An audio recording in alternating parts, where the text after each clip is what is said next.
በፋኖ ኃይሎችና በፌደራል መንግስቱ የጸጥታ ኃይሎች መካከል በመተማ ወረዳ በተካሄደው ውጊያ በርካታ ሰብአዊና ቁሳዊ ውድመት መድረሱ ተመላከተ። ውጊያው ጠንካራና ሞትም ምርኮም በሁለቱ ወገን የተከሰተበት እንደነበር ታውቋል። ውጊያውን ተከትሎ የፋኖ ኃይሎች ባሰራጩት መረጃ ከባድ መሳሪያ መድፍን ጨምሮ በመቶዎች የሚቆጠሩ ሰራዊቶች ተመተዋል ባይ ናቸው። የመከላከያ ሰራዊት አዛዦች በበኩላቸው ገበሬው የውጊያ እገዛ እንዲያደርግላቸው ስለማመጻናቸው ተሰምቷል። የምስራቅ ህዝብ ዋና አዛዥ በበኩላቸው የምዕራብ ጎጃም ዞን የጸጥታ ኃይል ሰላም አጋዥ ሚና መወጣቱን ያረጋግጣሉ። የምዕራብ ህዝብ ዋና አዛዥ ሌተናንት ጀነራል መሐመድ ተሰማ በምዕራብ ጎጃም ዞን ከሚገኙ ወረዳዎችና ከተማ አስተዳደሮች ከተውጣጡ አመራሮች ጋር ተወያይተዋል። ሌተናንት ጀነራል መሐመድ ተሰማ ሲቪል አመራሮች እንደ ወታደር የኦፕሬሽን ስራውን በተግባር በመደገፍ ደምሳሽ ውጤት ለማምጣት መሰማራታቸውን አረጋግጠዋል። ዋና አዛዡ የአመራሩ የደጀኑን ህዝብ በማስተባበር በማደራጀትና ደጀን በማስፋት የጸጥታ ኃይሉን ለድል ያበቃ አመራር ሰጥተዋል ባይ ናቸው። ከመስከረም 16 ቀን 2018 ዓ.ም ጀምሮ አዲስ የጸረ ሽምቅ ዕቅድ በማውጣት እና የአደረጃጀት ማስተካከያ በማድረግ በጋራ ወደ ስምሪት በመግባት ጽንፈኛ ሲሉ የጠሩትን ኃይል ያመናመነ የህግ ማስከበር ግዳጅ በብቃት መምራታቸውን ይናገራሉ። በተለይም የምዕራብ ጎጃም ዞን አድማ መከላከል ፖሊስ አስከባሪና ሚሊሻ ከሰራዊታቸው ጋር ተጣምሮ እንዲሁም ራሱን ችሎ ማራት ጽንፈኛ ሲሉ የጠሩትን ኃይል በመቀጥቀጥ ህዝባዊ ኃላፊነቱን በተግባር አስመስክሯል ይላሉ። ሌተናል ጀነራል የሲቪሉ እና የጸጥታ ኃይሉ መስዋዕትነትን ጨምሮ በመክፈል ያመጡትን አንጻራዊ ሰላም ወደ ተሟላ ሁኔታ ለማሻገር ህዝብ አስተዳደሮች የተሻለ ቁመና ላይ መገኘት እንደሚገባቸው ተናገሩ። ህዝብ የሚፈልገውን ሰላም ለማረጋገጥ መትጋት እንደሚጠበቅም ስለማሳሰባቸው ተመላክቷል። ይሁን መነሻ በማድረግ ዛሬ እግሬ ወደ ምዕራብ ልቤ ወደ ታሪክ እያመራ ነው። ዛሬ የምንነጋገረው ስለ መተማ ዮሐንስ ነው።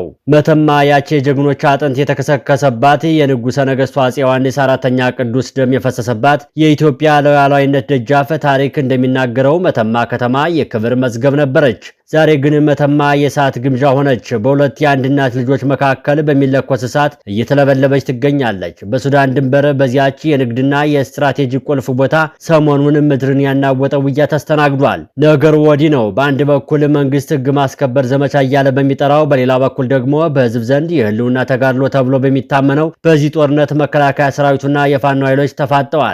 ከተማዋ ለመቃጠል፣ የኢኮኖሚ የደም ስር ለመቋረጥ፣ ነዋሪው ለመፈናቀል በቋፍ ላይ ይመስላሉ። ከዚህ ሁሉ በላይ ግን ጆሮውን የሚይዘው ጉዳይ ከጥይቱ ድምፅ በላይ ጎልቶ የተሰማው አንድ ነገር ነው። የመከላከያ አዛዡ በዚያው ጥረት መሃል ሆነው ህዝቡ ወይ አግዘን፣ ህዝቡ ወይ ከጎናችን ቁም ሲሉ መደመጣቸው ነው። ይህ ንግግር ተራ የሜዳ ላይ ጥሪ አይደለም። ይህ ንግግር የኢትዮጵያን የፖለቲካ ካንሰር አፍርጦ ያወጣ ምልክት ነው።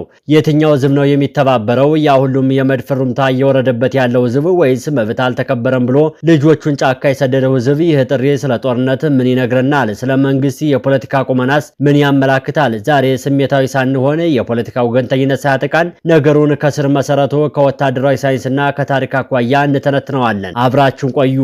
ወደ ዋናው ጉዳይ ከመግባታችን በፊት አንድ መሰረታዊ ጥያቄን ጠይቅ። ውጊያ ለምን መተማ ላይ ከረረ? ለምንስ የሞት ሽረት ሆነ? ወታደራዊ ሳይንስ እንዲህ ይላል። ጦርነት የፖለቲካ ቀጣይ ክፍል ነው። የአማራ ክልል ሰላም በፖለቲካና በድርድር መፍታት ያልተቻለው የብልጽግና መንግስት አሁን ጉዳዩን ወደ ታንክ አፈሙዝ ቀይሮታል። መተማና አካባቢው ላይ ውጊያ ለምን ይበረታል የተባለ እንደሆነ 3-4 ነጥቦችን መጥቀስ ይቻላል። የመጀመሪያው ነጥብ የኢኮኖሚ ሳምባ የሚባለው ነው። ኢትዮጵያ ከሱዳን ጋር ያላት የንግድ ልውውጥ ዋና በር መተማና የነዳጅ አቅርቦት፣ የቅባት እህሎች፣ የውጭ ንግድና የሸቀጣሸቀጥ ዝውውር እዚህ ነው ያለው። ፋኖ ይህንን መስመር መቆጣጠር ወይም ማወቅ ከቻለ የመንግስትን የውጭ ምንዛሬ ኪስና የነዳጅ አቅርቦት ጉሮሮ ይዛል እንደማለት ነው። ይህ ደግሞ ለአዲስ አበባ መንግስት ከወታደራዊ ሽንፈት የከፋ የኢኮኖሚ ቀውስ ነው። ሁለተኛው ምክንያት የድንበር ፖለቲካ የሚሰኘው ነው። ከሱዳን ጋር ያለው ግንኙነት የሻከረበት ወቅት ነው። ድንበሩ ክፍት በሆነ የሎጂስቲክስ እና የትጥቅ አቅርቦት ለታጣቂዎች ሊመቻች ይችላል የሚል ስጋት በመንግስት በኩል ይፈጥራል።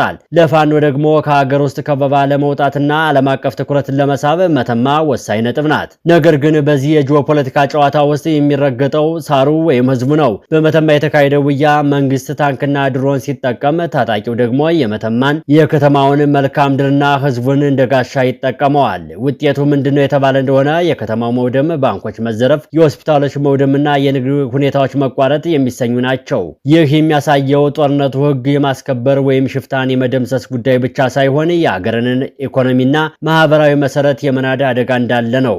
አሸናፊው ማንም ቢሆን የተሸነፈችው ግን መተማና ኤርትራና የኢትዮጵያ ህዝብ ናቸው። አሁን ወደ እጅግ አነጋጋሪው ነጥብ እንመለስ። የመከላከያ ጀነራል ህዝቡ ያግዘን ማለታቸው ምን ማለት ነው? ይህንን ንግግር በወታደራዊ ሳይንስ መነጽር እንመልከተው። ማውዜድ ወንግ ስለ ገሚስ ጦርነት ወይም ጉሬላ ዋርፌር ሲናገር ታጣቂው እንዳሳ ህዝቡ ደግሞ እንደ ውሃ ነው ይላል። አሳው ያለ ውሃ መኖር አይችልም። ጀነራሉ ህዝቡ ያግዘን ሲሉ በተዘዋዋሪ የመሰከሩት ነገር ቢኖር አሳው ወይም ፋኖ በውሃ ውስጥ ወይም በህዝቡ ውስጥ በምቾት እየዋኘ መሆኑን ነው። ውሃውን ሳይዙ አሳውን ለመያዝ መሞከር ደግሞ ወታደራዊ ስልት ሳይሆን የፖለቲካ ቁማር ነው። እዚህ ጋር አንድ ትልቅ ፓራዶክስ አለ። በሀገራችን አንድ ተረት አለ። ወንዝ የወሰደው ሰው አውጣኝ ብሎ ይጮሃል። ሊያወጡት ሲሞክሩ ግን እየገፋች ይሄዳል። ታዛቢውም ወይ ውጣ ወይ ይውሰድህ እያለቀስክ አትግፋን አለው ይባላል። መንግስት በአንድ በኩል ከህዝብ የወጡ ልጆቹን ጽንፈኛ እያለ በድሮና በከባድ መሳሪያ እየደበደበ ከተማ እያፈረሰ፣ በሌላ በኩል ደግሞ ያ የተደበደበ ህዝብ እንዲተባበረው ይጠይቃል። ይህ በሎጂክም በሞራልም አይሄድም። ህዝቡ የሚተባበረው ከሚወደው ወይም ከሚያምነው ወይም ደግሞ ቢያንስ ደህንነቱን ከሚያስጠብቅለት ኃይል ጋር ነው። ማኪያቬሊ ዘ ፕሪንስ በሚለው መጽሐፉ ላይ ለገዢዎች ምክር ሲሰጥ ከመወደድና ከመፈራት የትኛው ይሻላቸዋል ብሎ ይጠይቅና ከተቻለ ሁለቱንም ካልተቻለ ግን መፈራት ይሻላል በሚል ይመልሳል። አሁን ባለው ነባራዊ ሁኔታ ግን መንግስት እየተፈራ ሳይሆን እየተጠላ ነው ያለው። የተጠላ መንግስት ደግሞ ጀነራሉም ሚኒስተሩም ቢለምኑ ህዝቡ ጆሮ አይሰጠውም። ስለዚህ የጀነራል ዋይታ የሚያመላክተው አንደኛ የመረጃ ክፍተት፣ ሁለተኛ የስነ ልቦና ሽንፈት ነው። ህዝቡ መረጃ እየሰጠ አይደለም። የመከላከያ ሰራዊቱ በራሱ ህዝብ መካከል ሆኖ በአንዳነት እየተሰማው ነው። አንድ ሰራዊት በገዛ ሀገሩ በገዛ ህዝቡ ላይ ድረሱልኝ ካለ የፖለቲካው ቅቡልነት አብቅቷል እንደማለት ነው። ከፖለቲካው ባሻገር እስቲ ወደ ሰውነት እንድንመለስ ጦርነት በማንና በምን መካከል እየተካሄደ ነው? ድንበር ትጠብቅ ዘንድ አደራ ተቀብለህ መሃል ሀገር ገብተህ ወንድምህን ገለህ መተማ ላይ ቆሞ ጠላት ሲሳለቅ አንተ ወንድምህን ታደርጋለህ ድቅቅ እንዲል ባለቅኔው። በመተማ እየፈሰሰ ያለው ደም ማነው? የኢትዮጵያዊ አይደለምን? የሚተኩሰው ኢትዮጵያዊ፣ የሚሞተው ኢትዮጵያዊ አይደለም? ፋኖ ለህልውናዬ ለመብቴ ብሎ ይዋጋል። መከላከያው ለትዕዛዝ ለህገ መንግስት ብሎ ይዋጋል። ነገር ግን መሬቱ ላይ ያለው እውነት ምንድን ነው?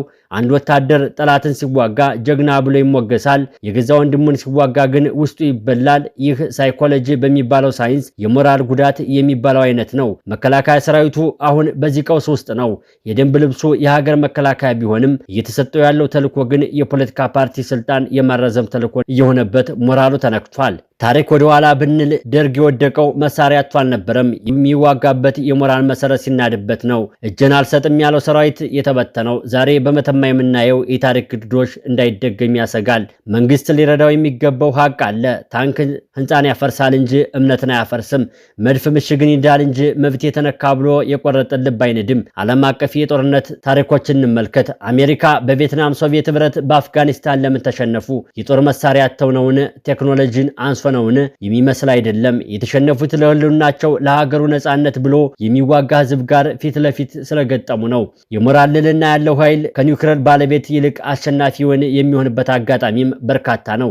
በመተማም እያየን ያለነው ይህንን ነው። አንድ ወታደር የቀን ደሞዝ ተከፋይ ሆኖ ዓላማው በውል አልገባው ፖለቲካ ሲዋጋ፣ በሌላ በኩል ደግሞ ለወንድሜ ለርስቴ ለማንነቴ ብሎ የሚዋጋ ኃይል ሲገጥመው ሚዛኑ ወዴት እንደሚያደላ መገመት ነቢይ መሆንን አይጠይቅም። ለዚህ ነው ጀነራሉ ህዝቡ ይድረስልን ያሉት። ግን ጥሪው የዘገየ የባቡር የሄደበት ጥሪ ይመስላል። ሰዓታችን እየተገባደደ ነው። የመተማው ጦርነት፣ የከተማዋ መጨናነቅና የጀነራሉ የድረሱልኝ ጥሪ ለሀገራችን ፖለቲካ ቀጣይ ዕጣ ፈንታ ወሳኝ መልእክቶችን አስተላልፈዋል። እነዚህ ሶስት ዋና ዋና ነጥቦች ጠንቅቀን እናያቸው። የመጀመሪያው የኃይል ሚዛን መቀየር የሚሰኘው ነው። እስካሁን መንግስት የፋኖ ኃይሎችን በየቦታ የሚሮጥ ሸማቂ አድርጎ ነበር የሚስላቸው። የመተማው ውጊያ ግን ይህንን ትርክት የቀየረ ይመስላል። የፋኖ ኃይሎች ከመከላከል ወደ ማጥቃት አልፎም እንደ መተማ ያሉ ስትራቴጂካዊና ኢኮኖሚያዊ ቁልፍ ቦታዎችን ወደ መቆጣጠር ወይም ማወቅ ደረጃ ተሸጋግረዋል። የመደበኛ ጦርነት ገጽታ እየያዘ ነው። ይህ ለመንግስት ወታደራዊ ክንፍ ትልቅ የቤት ስራና ስጋት የሚፈጥር ነው። ሁለተኛው የፖለቲካ ኪሳራና የቅቡልነት ቀውስ የሚሰኘው ነው። አንድ መንግስት አግዘም ብሎ ሲማጸን በመሬት ላይ ያለው ህዝባዊ መሰረት እንደተሸረሸረ የሚያሳይ የመጨረሻው ማስረጃ ነው። መከላከያ ሰራዊቱ ከህዝቡ ጉያ ወጥቶ የህዝብ ተቀናቃይ ሆኖ ከተሳለ ሀገራዊ ተቋምነቱ ያከትማል እንደማለት ነው። የጀነራል ዋይታ የወታደራዊ ብቻ ሳይሆን የፖለቲካዊ ሽንፈት የጩኸት ደወል ነው። ሶስተኛው የኢኮኖሚና የዲፕሎማሲ ተማጽኖ ነው። መተማ መዘጋቷ፣ የሱዳን ድንበር መታጠሩ ቀድሞውንም በውጭ ምንዛሬ ጦት ለምትታመሰው ኢትዮጵያ ተጨማሪ ህመም ነው። የነዳጅና የሸቀጥ አቅርቦት ሲስተጓጎል ኑሮ ውድነቱ ይጨምራል፣ የህዝቡ ብሶት ይባባሳል። ይህ ደግሞ አዲስ አበባ ላለው መንግስት ወንበሩን የሚያነቃንቅ ተጨማሪ ማዕበል ይሆናል። እሳቱን በቤንዚን ማጥፋት አይቻልም። ዛሬ መተማ ላይ የተለኮሰው እሳት ነገ ባህር ዳርን ከነገ ወዲያ አዲስ አበባን ማሞቆ የሚቀር አይመስልም። የጦርነቱ ውጤት ድልና ሽንፈት ብቻ አይደለም፣ የትውልድም ቁርሾ ጭምር ነው። የጀነራል ዋይታ ነገ ሚኒስተሩም ቀጥሎ የጠቅላይ ሚኒስተሩ ዋይታ ሆነው ከመምጣቱ በፊት ልቦና ያለው ፖለቲከኛ ቆም ብሎ ያስብ። መፍትሄው ታንክ አይደለም፣ መፍትሄው ድሮን አይደለም። መፍትሄው እውነተኛ ቅንነት የተሞላበት የፖለቲካ ድርድርና የህዝብን ጥያቄ መመለስ ብቻ ነው ይላሉ ወታደራዊ መኮንኑ። ሽፍታ እያሉ ማጣጣል፣ ጽንፈኛ እያሉ መፈረጅ ችግርን ያራዝመዋል እንጂ አይፈታውም። ታሪክ ደግሞ ጨካኝ መምህር ናት፣ ያልተማረባትን ትደግመዋለች።